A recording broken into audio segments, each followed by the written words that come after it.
You don't want to be every time, no. I would like to personally welcome you to Man Hour After Dark. Say that while I bring you the host, Mike, Buck, and Cone. You know who's coming to the sports talk than what you about to hear right here. I second that. Go. You know that it's us when we talking about sports. Giving you facts on the field to the court. Tune in. We need the support. 1 hour too short. Then listen some more. On all your stations, not dropping no music. Starts like Adidas, but Nike just do it. Down 4 in the 4th. We go for the win. Michael 2 seconds. We taking it in. Buck, Mike, and Cole. You know what's going on. Man, now we're after dark. No LA. We the big spark. No 4th and inches won't cut you short. Got the best talking. It's all sports. Buzzing more than buzzer beaters. We coming live. All 3 speaks. Go. And what is up, everybody? Michael Buckheiser here with the Man Hour. Head over to manhour.com. Pick yourself up some merchandise, or if you're listening to us on the Big X Sports Radio 96.1, give us a huge shout-out over on Facebook. Drop a like over on the Facebook page, facebook.com/Man Hour Sports Talk. This is the live, raw, and uncut sports talk with my host, Brandon Combs. What's going on, Brandon? What is going on, Michael Buckheister? What are we doing, buddy? Dude, I am doing Christmas shopping. Of course, you know, I am a typical man, and this is the Man Hour. And we men procrastinate about Christmas shopping, and it is now what, like 4 or 5 days before Christmas, and I haven't done anything yet. I literally have done for yourself. Because I'm a man too, and I've been doing my Christmas shopping for 2 weeks. Well, let me rephrase that. I've been done with my Christmas shopping for 2 weeks. However, my girlfriend Michelle likes to continue the Christmas shopping that she said we were done with. So we're still not really done with Christmas shopping, as she went out Christmas shopping yesterday after work. So right. So let me ask you this question, okay? So me and my lovely wife have been married now for 4 years, and our anniversary is in June. And she wanted a new ring, like they were discontinuing a ring that she really, really liked, and it was like half price. So we got a great deal on it, and it was pretty costly. And like she's like, this, if like when you buy me this ring, it is good for a birthday present, a Christmas present, and next year's anniversary. That's a lie. That is exactly what I was getting ready to ask you. Should I get her a Christmas present, or should I be like, look, you told me, right? No, look, you are out of your mind. It is a trap. Do not do it. I'm telling you. Yeah. Look, my girlfriend has said repeatedly, we are not doing Christmas gifts for one another. We are not. She's getting a Christmas gift. Whether I get one or not, I don't really care. But she's getting one, because there's never going to be a time where she can say, well, you didn't even get me anything last year. No. Right. No. I don't care what it is. You're getting something. Yeah. And so I'm almost on because like we have the same thing. Like she's like, hey, I'll just buy my own, and like you get what you want, and we'll wrap it and we'll give it to each other. And I know her better than that. So I'm going to get a burner gift. You know, it's just so if she does give me something, I can pull it out. But if she doesn't give me anything, like I can save it on for like a birthday or an anniversary. No. See, you give that to her anyway, because then that's your one up. That's your like, oh, you know what? I still gave you something, and I didn't really get anything in return. I can't believe you did that to me. So what you're saying, it's a competition without being a competition at the end of the day. Huh? Absolutely, man. And you know what's the most fun is when you spend money on somebody. Like I did this to my girlfriend's daughter last year. I bought her AirPods, and she really wanted them, and everybody told her no, and I got her the AirPods. Well, I put them in a big box, and I wrapped that box with duct tape. I love doing that. And I wrapped the AirPods with duct tape. Like, and I use a roll of duct tape on the box and a roll of duct tape on the AirPods. Like, it was pretty insane, but that's the stuff I love to do. I love, messing with people and watching them squirm. Yeah. Like today, my girlfriend came home from work and walked into the bathroom and saw this lovely shower curtain that her mom had purchased for her. And I knew what the reaction was going to be. But this shower curtain, I'm telling you, Buck, I sent you a picture. It's very loud. This thing has cats all over it, just cat faces. It's not even cats. It's just like huge pictures of cat faces.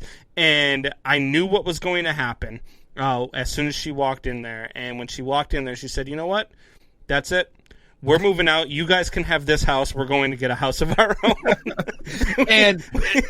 And like, if you guys can like picture like the most godly, ugliest thing you've ever pictured in your life, watch us live on YouTube, youtube.com/man hour.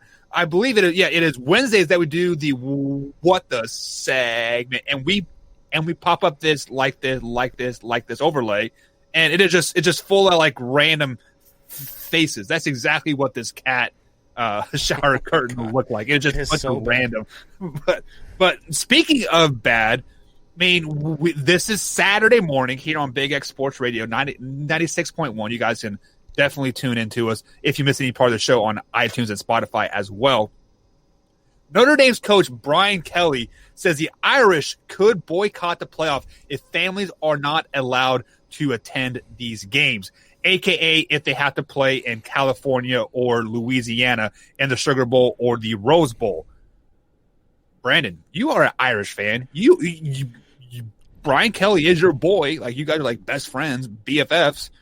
Like, what is the subliminal message about this? I only like him because he listens to the show. And because he's the head coach of Notre Dame. That's another reason I like him. But I get what he's saying here, but there's a lot of emptiness to what he's saying here. Because I guarantee you at the end of the day, Notre Dame makes it to the college football playoff. If the NCAA still decides, hey, we're still playing this at the Rose Bowl or we're still playing this at the Sugar Bowl, Notre Dame's athletic director is going to say, I really don't care about the parents. You go make this university some money like you're paid to do. You get on that plane and you head to the Rose Bowl or you head to the Sugar Bowl. And not only that, though, but for the players. I mean, look, yes, these kids work their entire lives to get to this moment, okay? Right. And to play in the college football playoff is a big deal. To play for a national title is a big deal. And they work their tails off to get there, and their families are a big part of getting them there. So is it nice to let them be able to share in that moment? Sure. But right now, at this moment in December of 2020, we are in a different time. And in this time, unfortunately, there are things that are going on that are beyond our control, and they're not going to allow fans in stadiums in certain areas of the world. And if that's where you have to go play to play in this title game, then you go and do it. Now, on the flip side of that, I will say that the NCAA should step in and move this game. I mean, we've got a beautiful new field over in Arlington that you could move this game to. You've got all sorts of places in Texas. I'm pretty sure Jerry Jones would love to host a college football playoff game in Texas Stadium. And so there are plenty of places you could move these games to. Hell, you could move this college football playoff to a bubble in Florida if you wanted to. Yeah, definitely. And keep these kids all, in the same area so you don't have the problem with the COVID-19 outbreak the night before the college football championship or something. So they should step in and they should move these games and make sure they're not being played in high COVID-19 areas, and make sure that they've got these kids, locked up and sealed tight. And I really, to be honest with you, I mean, a bubble makes absolutely perfect sense than it does to spread these kids out and take the risk of COVID ruining your college football playoff. Well, first things first is I agree with you 100%. Everything that you said, I agreed with you 100%. I'm not, don't get this twisted whatsoever. But on the flip side of things, the college kids are kind of already in a bubble as is when they go to these locations for these games, right? Simply because you are there a week to 10 days before the game. You are doing the press conferences. They're doing the like talking to the press and the fans and so you're there for like a week, to 10 days isolated anyways. But on the flip side of this, what Brian Kelly is saying, I get it. Yes, my parents never missed a game.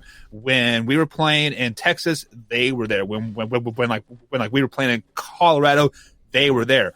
With that being said, I remember very, very fondly my junior year of college. We were playing in the Alamo Bowl, and we won the Alamo Bowl. And I did not see my parents until we got back to the hotel. So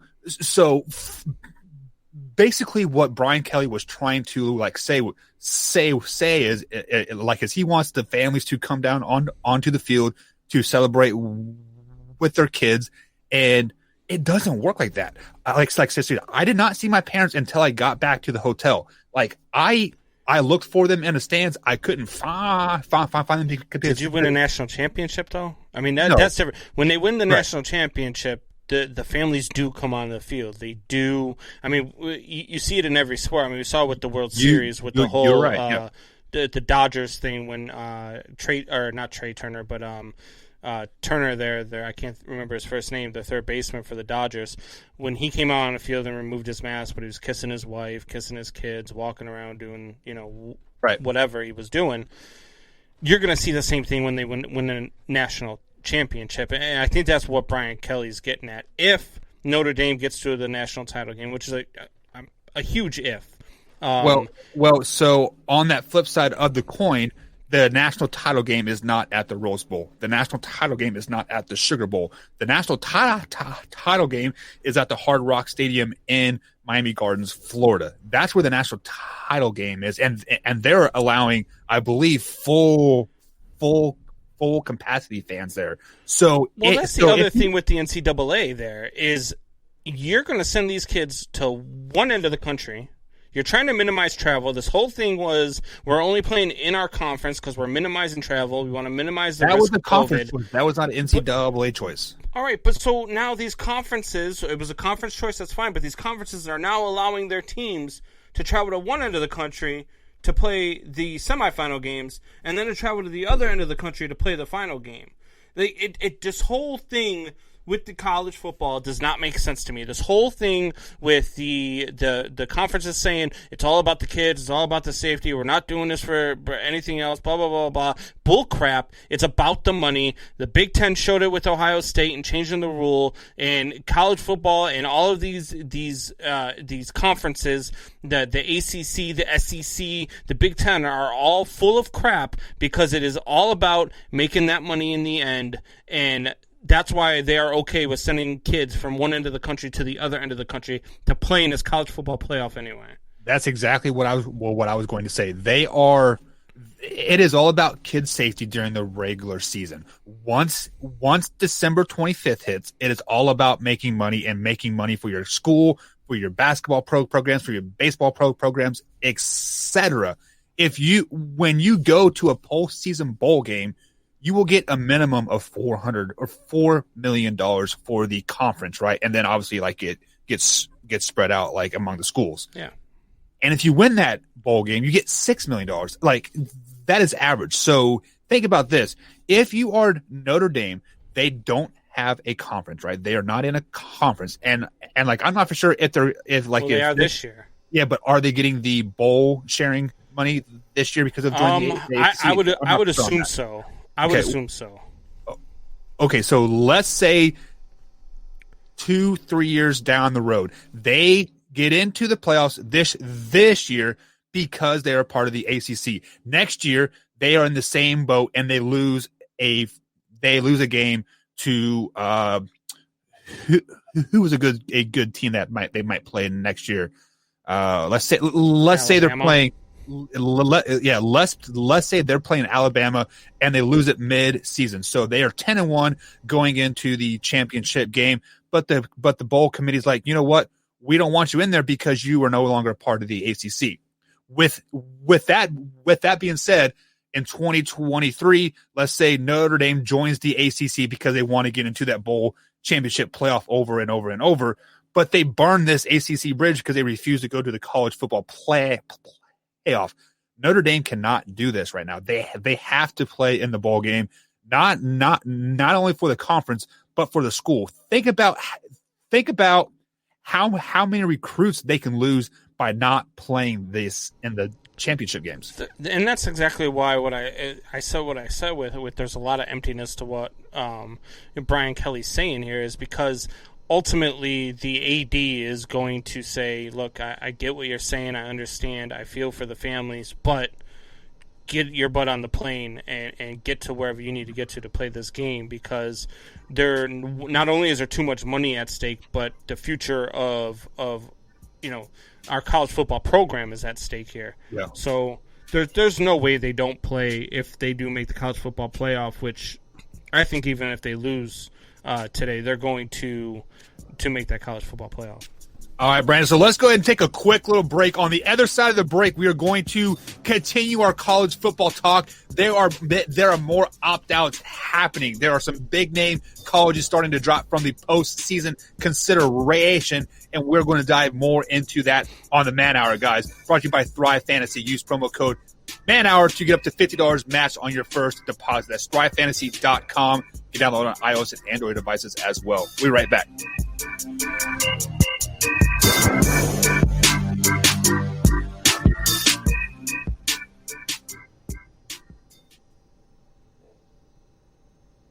And welcome back to the Man Hour, guys. Michael Buckhouse with Brandon Combs. You head over to mikeandmikemanhour.com.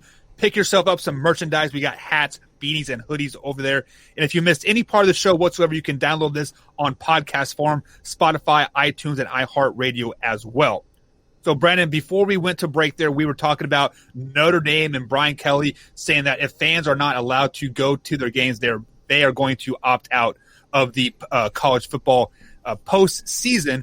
But there are teams out there that have already opted out of the NCAA postseason, notably which of this week alone on Wednesday of last week, I should say, Kansas State, Louisville, and Virginia Tech have all opted out of bowl considerations, adding to the list of Boston College, Pittsburgh, Stanford, Virginia, and LSU. Of course, LSU has a self-imposed one-year ban anyway, so they weren't going to play a postseason game. Are you okay with these schools opting out of these postseason bids? Yeah, I mean, again, we are in December of 2020. It's a different time. If they decide as a school, hey, look, the money's not, it just gives another school a chance to step up that probably normally wouldn't have the opportunity to. So does that bother me at all? No. It's not like it's the college football playoff. I guarantee you, if it was the college football playoff, they'd have a different attitude towards it.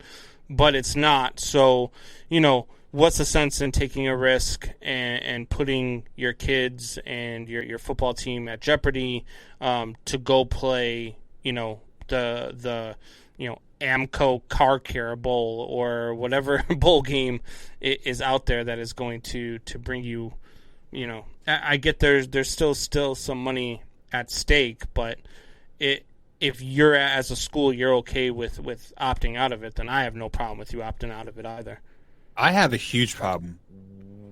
Really? With this, mainly because as a college athlete, this is my goal at the end of the year is to get a big shiny ring on my finger at the end of the season.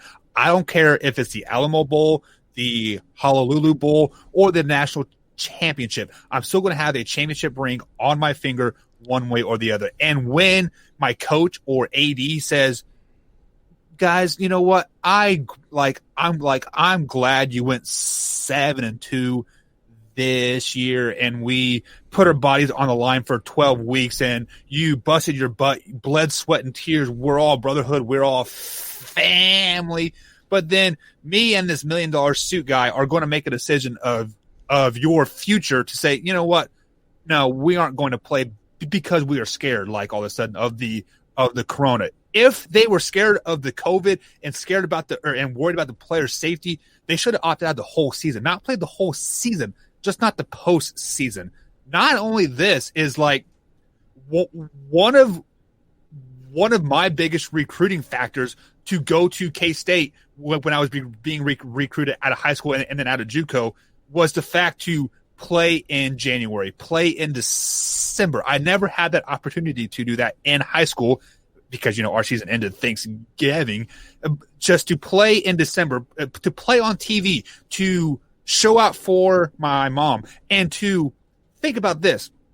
How big of a recruiting tactic is it for these schools like Kansas State, like Iowa, like Colorado? You go to these southern states, and I literally had kids on my JUCO team that had never left the state of Kansas. When we went to our bowl games, in Alabama and Louisiana, they were awestruck. They wanted to stay there for 4 years because they got to leave the state. And I get it. I get what you're saying. I am all about competing. I'm the biggest competitor you will ever meet in your entire life. I don't even let my kids win when we play sorry. I compete at everything. And so while I'm not against the schools not going to bowl games, because I assume that it's not just the athletic director. I assume they probably took a team vote. And while some kids are probably not very happy that they're not going to a bowl game, other kids might be all right with it. And I don't fault anybody right now, just same way I didn't fault anybody in Major League Baseball or the NFL or the NBA or the NHL who decided not to play this season. You know, COVID's one of those things where it's one of those things where you've got two types of people in this world. You got positive thinkers and you've got negative thinkers. And the positive thinkers are out there saying, you know what, yeah, this thing's out there and it's real, and if I catch I'll deal with it at that point. The negative thinkers are like, man, if I get this, and then this person can get, you know what I mean? And it goes on and on and on. So to tell half of your team, yes, I know you guys want to go, but this other half of your team doesn't want to go, I think you have to err on the side that doesn't want to go. Because if you take the half that don't want to go and you say, hey, look, these guys want to go, so we're all going as a team, blah, blah, blah. If not, then there's repercussions or whatever you would do, because you do have to take a full team, obviously, to go to these games. And then something did happen, then I think you open yourself up as a school to more issues than you really want.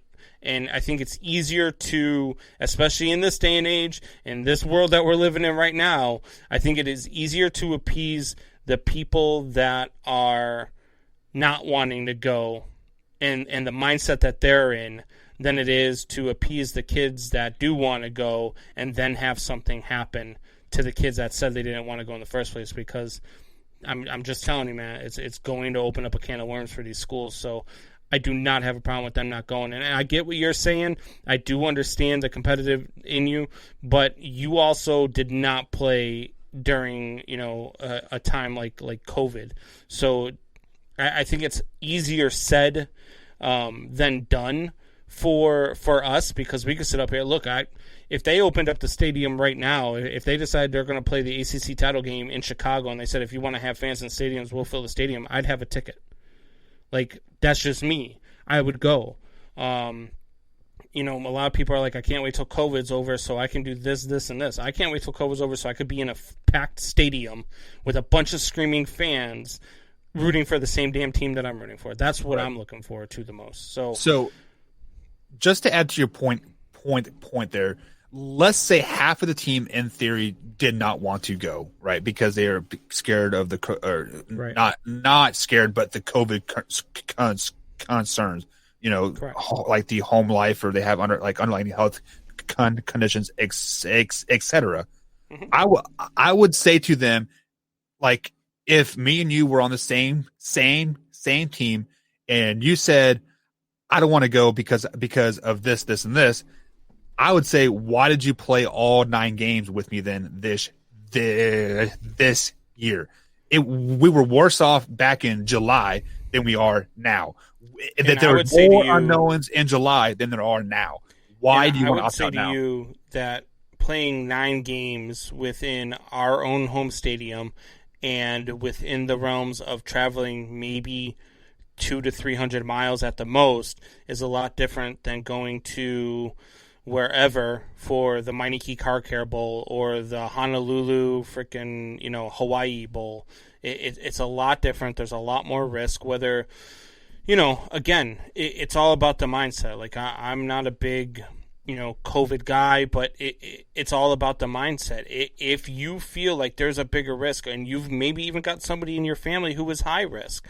I mean, hell, me and my girlfriend, we live in a household with her elderly parents, my grandmother who has early onset dementia. I haven't seen her more than once during this whole COVID thing, not because I'm afraid of it, but because of the what if I do have it and I'm asymptomatic and I bring it to them and then they get sick, because then that's on my conscience. And so there are those people that do think like that. Like I can't have that on my conscience that, no, look, I didn't really believe in it.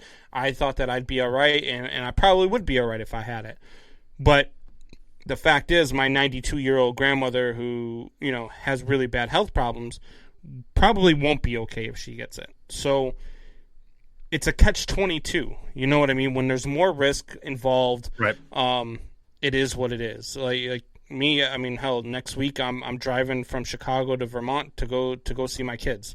So there's, I'm not afraid to travel, but there are people that are. So yeah, but like on the flip side of the coin, if you are my head coach coming to me to recruit me from high school saying we are going to go to a bowl game, and then all of a sudden you say, no, we're not going to go, I am more apt to transfer out of that school because you dropped your word on me than, I don't know.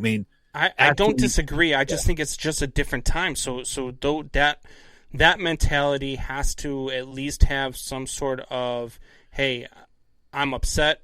I'm hurt. You also have to realize they're messing with their NFL chances, because think about this: how many NFL scouts are watching those games? Right, but see, there's underlying. I mean, these are extreme circumstances. So, look, they'll find a way to make up and to showcase the kids that didn't play at these games. They'll find a way to get it done. Those kids that wanted to play will go play in the blue versus gray game or whatever all-star game that college football has.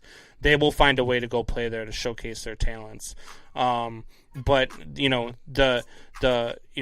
whatever offensive lineman from Ball State who's probably not going to the NFL doesn't exactly need to be there. And if he doesn't want to go, then it's not a big deal.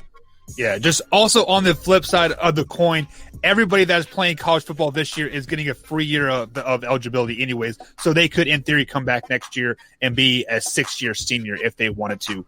But, guys, we are going to take a little break. On the other side of the man hour, it is championship weekend. We have some big games happening. Ohio State versus Northwestern, OU versus Iowa State, Clemson, Notre Dame, the game of the weekend, I bet. Bama versus Florida. We're going to break all those games down for you guys here on the other side of the man hour. We write this right back after this break.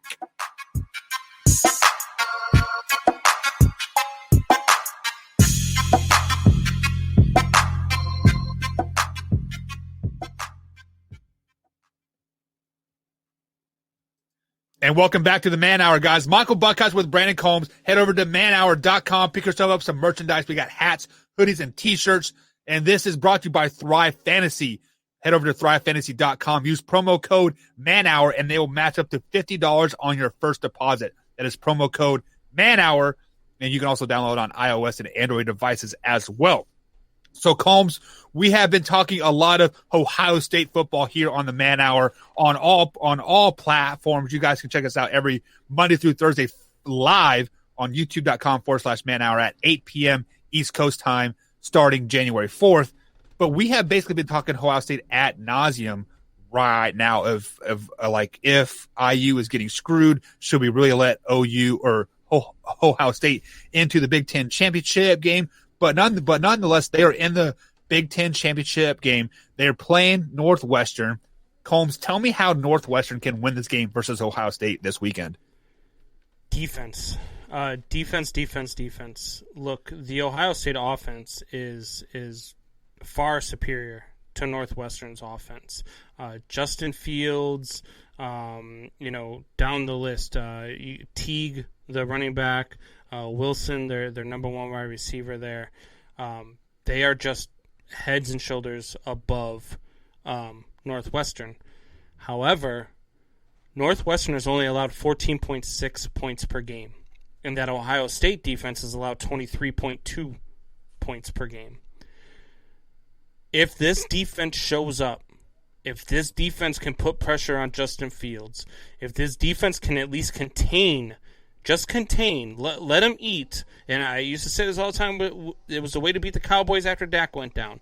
Let Zeke eat and stop everybody else. That's how you win this game. The defense shows up, stop the passing game, and let the running game eat a little bit, and you can compete in this game. I am beyond rooting for Northwestern in this game. I am all in on the Wildcats. I am all in on shutting down Ohio State. Sorry, Zen. You're our boy, but right now, with what the Big Ten has allowed Ohio State to do, I am all in on Northwestern stopping Ohio State and creating so much havoc for the Big Ten and doing what they need to do to get this done and get a Big Ten title here in Chicago. Yeah, and I hear everything that you said, and I want to echo it because you are. I'm not going to echo it because you're wrong. Ohio State can win this game by simply just showing up. They can play a C or B game, and they're going to roll Northwestern. Unfortunately, in this game, they have such a balanced attack at a pass. I mean, they are averaging over 280 yards passing per game this season, and they're averaging over 250 yards on the ground this season. They're also averaging over 45 points per game as well.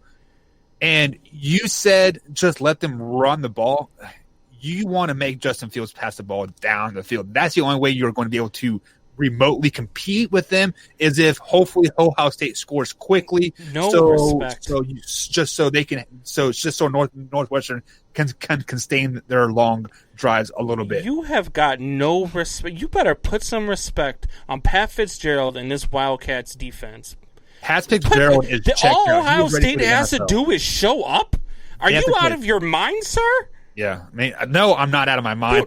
Because right, so, we were saying that they can literally show up with all the 22 of their starters out and still beat Northwestern in this game.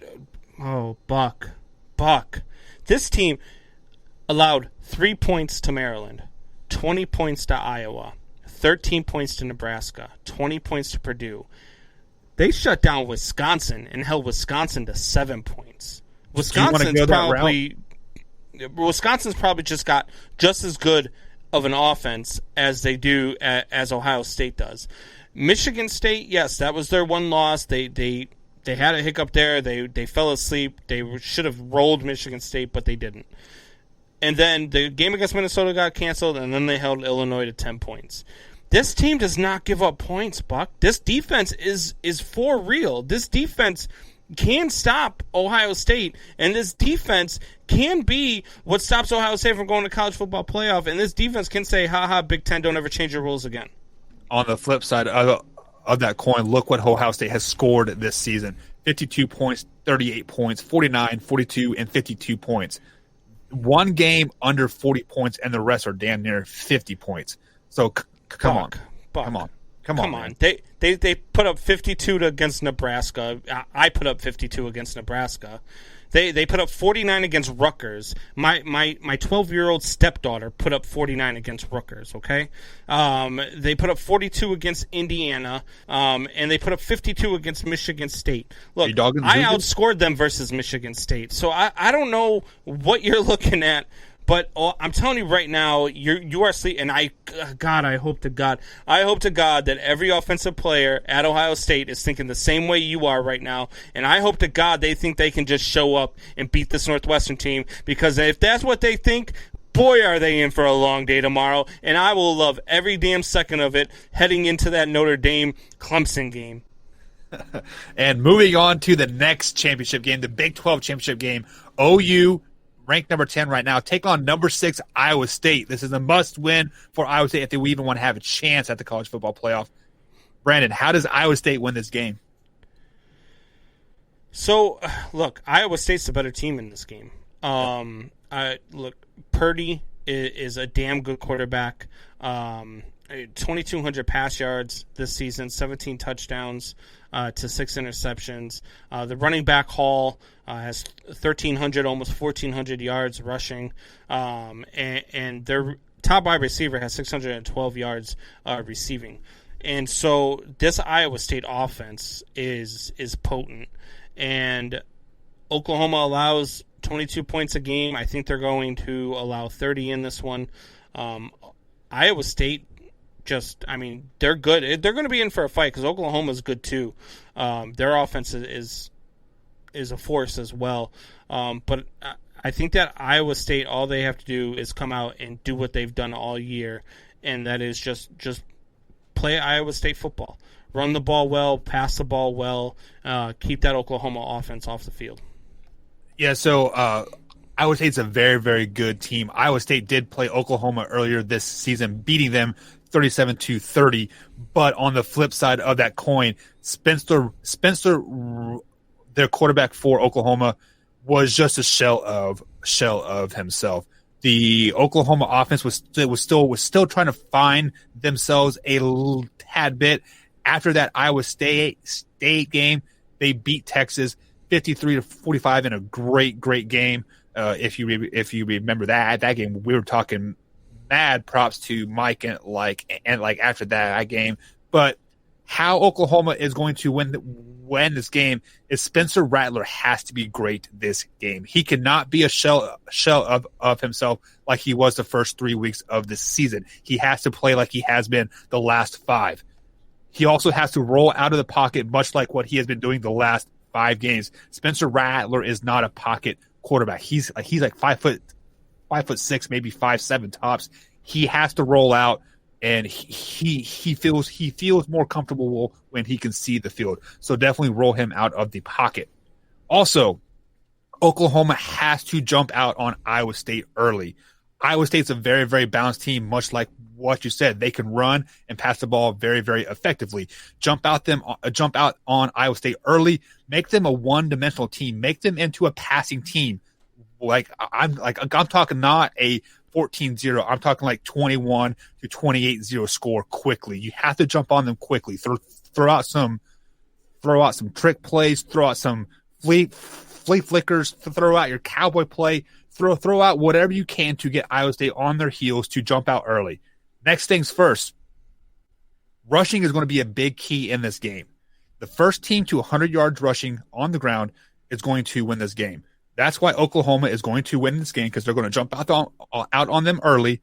And once they're out there early, they have learned from their mistakes by losing to my Kansas State Wildcats after giving up a 28-point lead in the fourth quarter. And they're going to rush the ball and they're going to milk the clock. That's why they're going to win this game. Yeah, look, this is going to be a really good game. It's just too bad it's on the same time as Northwestern and Ohio State, because unless Northwestern's getting rolled, I'm not going to see any of this game. But this is going to be a really good game. This is going to be one of those hard games to pick. 2 really good games. This could be the best game of the championship weekend. Yeah, and the one thing that Oklahoma also has an advantage of is this is a must-win for Iowa State, because if Iowa State loses this game, no Big 12 team is getting into the Big 12 championship then. Yeah. So Oklahoma can play a little bit more looser and definitely, throw out some more of those trick plays. Next game up at 4:00 on ABC, we do have number 3 Clemson take on your number 2 Notre Dame Fighting Irish. How do the Irish win this game? Again, defense. Do everything exactly the same way you did versus Clemson in the first game. I am so sick and tired of hearing people, they beat Clemson, but Clemson, they didn't have Mr. Wonderful. They didn't have Trevor Lawrence. Well, I'll tell you right now, their quarterback also threw for almost 400 yards and had 4 touchdowns. Quarterback play was not the issue when Notre Dame beat Clemson the first time. Notre Dame's defense came to play in that game. Notre Dame's defense had the takeaways. Notre Dame's defense did everything right in that game. Did they score a lot of points? Yes, it was a back and forth. It's what you expect from 2 top teams in college football. Defense very rarely is dominant in games like this. And so that's all they have to do. Just the exact same thing that you did in the first game, and Notre Dame wins this game. And so I just, God, please win this game. Please win this game. Yeah, and this was probably one of the best games that I've seen this year, was the back and forth battle, the Clemson versus Fighting Irish game. But you know it as well as me. It is always hard to beat a team twice, especially after you beat them the first. It is hard to beat a team twice, especially after they beat them the way that the Irish did. It was an offensive shootout. With that being said, Trevor Lawrence did not play, so that alone will give them a little bit of more confidence going into this game. And how the Clemson Tigers are going to win this game is they're going to get pressure on Ian Book early. They're going to hit him early and often. That is how you beat the Notre Dame Fighting Irish, is get Ian Book pressured, flawed, and throw some interceptions. Ian has only thrown 2 interceptions on the year. I think he is going to double that in this game because of the pressure that the Clemson Tigers are going to bring to him. And there is going to be a lot of single coverage on the outside, and there's going to be a lot of big plays, but he is going to get hit play after play after play. And come the third quarter, that is going to take a toll on him, and those big plays won't be so big because he's going to short arm some throws. So in that game versus Notre Dame, their quarterback threw for 434 yards. Do you know how many times Trevor Lawrence has thrown for 434 yards this season? Probably 0. He hasn't played a whole lot. Yeah, 0. Oh, he's played plenty. He's got what we got, 1, 2, 3, 4, 5, 6, 7. He's got 8 games of their 10 that they've played. So he's never thrown. This season he hasn't thrown for any more than 403 yards, and he's only thrown for over 351. He's only done that twice. Okay, now do you want to know why he You're has not going to tell me much? that him being in this game makes a big difference compared to their quarterback, because their other quarterback, their backup quarterback, threw for more yards in that game than he has all season long. Combs, do you want to know why Trevor Lawrence has not thrown over 350 yards this season? Because he hasn't had to. Because when he is on the field, he gives off that aura around the whole team that rides around him. Look at Tim Tebow and the Florida Gators. Tim Tebow rallied the whole team, just not the offense, just not the special teams, just not the defense, the whole team. That's what Trevor Lawrence does, gives that whole team the confidence to perform, so the defense plays lights out, so he doesn't have to throw for 40 times in a game. Oh, really? Okay. So against Miami, he threw for 41 times. In that game, he was 29 of 41, and he threw for 292 yards. Against Syracuse, he was 27 of 43 for 289 yards. Against Pitt, he was 26 of 37 for 403 yards. Against Virginia, he was 25 of 38 for 329 yards. When he throws the ball more than 30 times, he is not a very good quarterback, which is why, again, I say, and I know this isn't just about Trevor Lawrence, but I keep saying this, and people keep calling me silly when I say it. Trevor Lawrence is going to be a bust in the NFL because he can't throw the ball more than 30 times. It seems like I've heard that before. I definitely have said that on the show a time or two, but he's still a good college quarterback. Moving on to the next game, the SEC championship game. We had the number 1 Alabama Crimson Tide versus the number 7 Florida Gators, 8 p.m. on CBS. Tell me why Florida's going to win this game. Because they are Florida, baby. Kyle Trask, Florida is going to win this game, and somehow, someway, Alabama will still get in over a one-loss Texas A&M, even though Texas A&M's only loss will be to Alabama, and so making Alabama's loss a little bit worse than theirs. Florida's got to come out and do something special. I mean, there's no beating around the bush there. They have to come out and play a flawless game. Alabama is still Alabama. They're always going to be Alabama. Nick Saban is Nick Saban. He's the best coach in college football.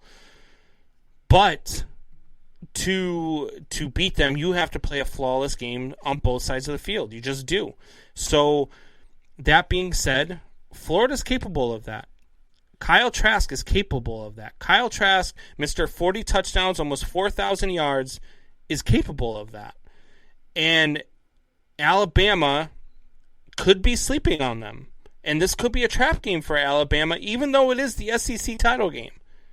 So look for Kyle Trask to do Kyle Trask things. Look for Florida to open up this pass game and just try to absolutely dominate Alabama and keep that Alabama offense off the field. And it's going to be a shootout.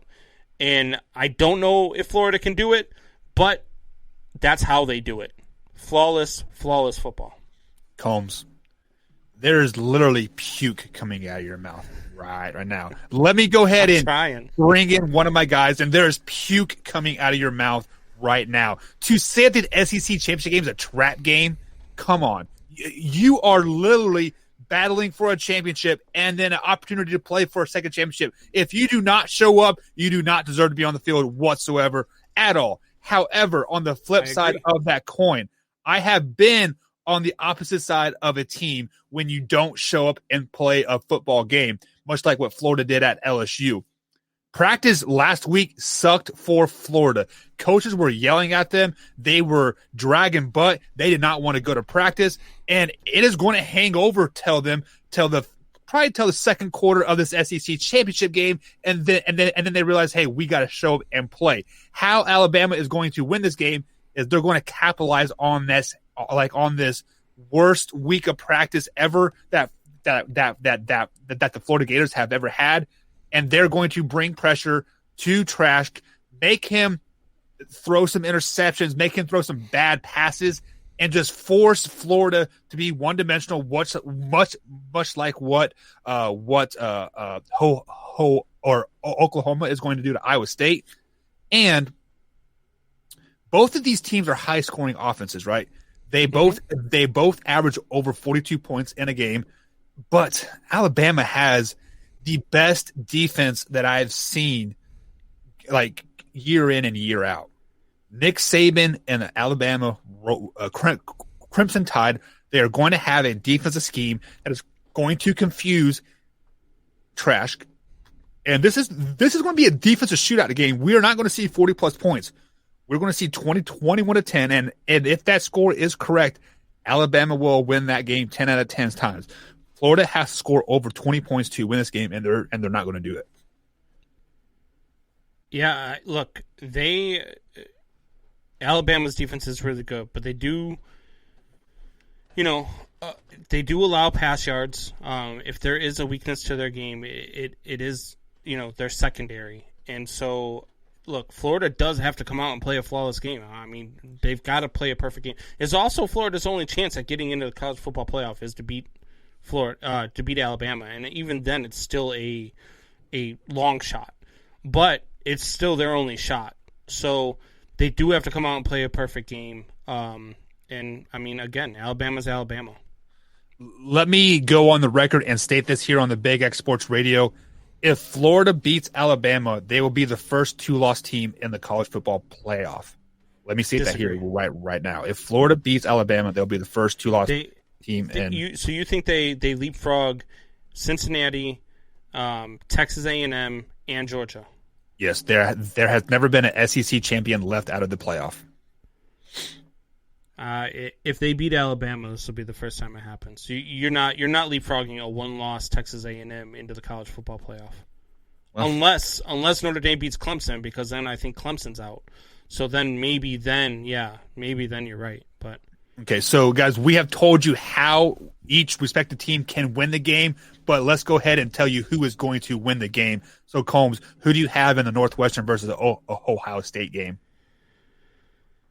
Northwestern, man. That defense, I really believe in what Pat Fitzgerald has done up there. I really love Pat Fitzgerald. Like I said, he's a big listener to our show, and I really want him to coach the Bears next year. So I'm picking Pat Fitzgerald and Northwestern.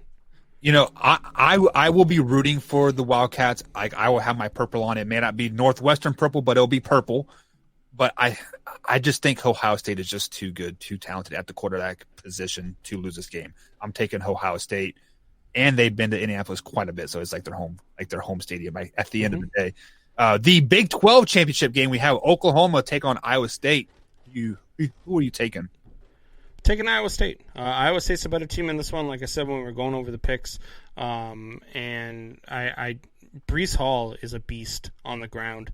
I think Iowa State runs all over this Oklahoma defense, and I think they win this by 2 scores. This game is going to be a shootout. It would not surprise me if it's 56-53 at the end of the game. However, I don't think you're going to say at the half. No. However, I do think Iowa State is the better overall team in this game. They are fighting for the college football playoff lives. But like I said, they've never allowed a 2-loss team in there. So we'll see what happens up toward the top. I'll tell you right now, I may have misspoke. I said there's no way, unless Northwestern's getting rolled, that I see any of this game. If I happen to see it's 56-53 at halftime, I will switch over and I will watch this game. I am also taking Iowa State in this game. I just like Iowa State. Let's jump over to the SEC championship game, Alabama versus Florida. Who do you got in this one? Look, I just told you Florida has to play a perfect game in order to beat Alabama. I'm not betting against Alabama until they give me a reason to bet against Alabama. So I'm taking Alabama in this game. I will be rooting for Florida in this game as well because I do have a bet like in this game if Alabama doesn't or loses the national or doesn't win the national championship game, I have to eat a raw egg. So I want them to lose every chance that they can get. But this game will show you that Trask is going to be a great NFL quarterback because he's going to play a NFL caliber defense. But Alabama is just something's good down there, and you cannot root against Alabama or bet against the Bears Alabama. don't drop the ball and pass on this kid. Yeah, and then the final game that we're going to further discuss here is the Clemson Tigers versus the Notre Dame Fighting Irish. I'd assume you're taking the Irish, but who do you got in this one? Notre Dame, baby. Look, I said it when we were breaking this down. Notre Dame beat Clemson fair and square. Whether they had Trevor Lawrence or not didn't actually matter. I think they got a better quarterback play out of their backup than they did out of Trevor Lawrence, and Notre Dame still won. Trevor Lawrence or no Trevor Lawrence, Notre Dame wins this game. It's another close game. It's another a battle right down to the end. Might even be another overtime game. But Notre Dame wins this game, and even if they don't, I still think that they're in the college football playoff regardless. So I think Clemson is going to win this game, not because of the play of Trevor Lawrence, not because of the play of XYZ. It is because Notre Dame has never been in a conference championship game. They have never been there. They don't know how to prepare for a championship game. When was the last time they played for a national championship? Do you know off the top of your head? It was the year that Manti Te'o had a fake girlfriend, make-believe girlfriend. Yeah. So that was like Brian Kelly's first year there, or is Brian Kelly even there yet? Yeah, he was there. I think it was the second or third season. Okay, so Brian Kelly hasn't prepared for a championship game in over 5 years. He doesn't know how to do it, and that is going to bite them in the butt in the end. I think Clemson comes out on top, and their postseason experience shines here. So I think they win by 10, like in this game. But the 10 is going to come late. They're going to score a late touchdown to push it forward. Do you agree with me that even if Notre Dame loses, they're in the college football playoff? So with all the 2-loss teams that are behind them, their one loss comes in the ACC title game to Clemson. Does that a team that they've already beat once, does that knock them out of the playoff? So, like I said, like it is all going to depend on what Ohio State does. Because for one, I think Alabama is in win or lose in this game. So let's say Alabama, they are a 1 or a 4 seed, win or lose that championship game. Let's say Ohio State gets beat by Northwestern. And then let's say Notre Dame loses to Clemson. I think Notre Dame finds theirself outside looking in, and Ohio State stays in there at the 4 seed. And I want to say so you're saying if Ohio State loses, they stay ahead of Notre Dame? Yeah, I do. Oh boy, I'm telling you right now, if that happens, you will not want to miss our show next week right here on Big X Radio, because your boy Combs will be going off. If Ohio State at 5-1 makes a college football playoff and Notre Dame at 10-1 does not, I'm telling you right now, we may never be able to talk college football again, because the NCAA may come in and find a way to ban us from ever talking it ever again. Colm, let's take him to the 2-minute warning. That'll bring us to the 2-minute warning.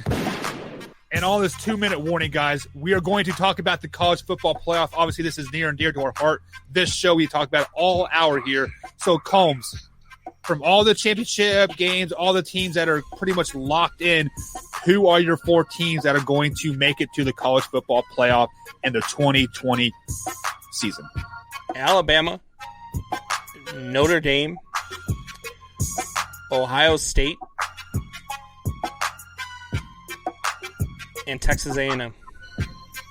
I agree with your first 3. I don't know if A&M can make their way in. Yes, they are playing this week. They're playing the Tennessee Volunteers, not a very good team whatsoever. So if A&M struggles versus the Volunteers at all, I don't see them jumping in there. This is tough for me, but I'm going to take Alabama at number 1, Notre Dame number 2, Ohio State number 3, and I think Clemson comes in at number 4 with 2 their losses, huh? Yeah. All right. Well, I think they beat Notre Dame, so everybody will have, or Notre Dame and Clemson will have 1 losses, and Ohio State and Alabama will be undefeated. Okay. So we agree on 3. Just I don't know if you can let Texas A&M play or again, like, I don't know.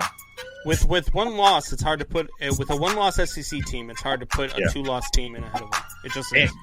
And we do know there's SEC bias out there, so I don't know. But guys, that's going to be it for the Man Hour. Join us every Monday through Thursday live on YouTube.com/Man Hour at 8 p.m. East Coast time, starting January 4th. You can also find us on iTunes and Spotify if you missed any part of the show whatsoever. Also on iHeartRadio. Combs, any last thoughts before we head out for the day? Go Irish. Man, all right, guys. See you next week.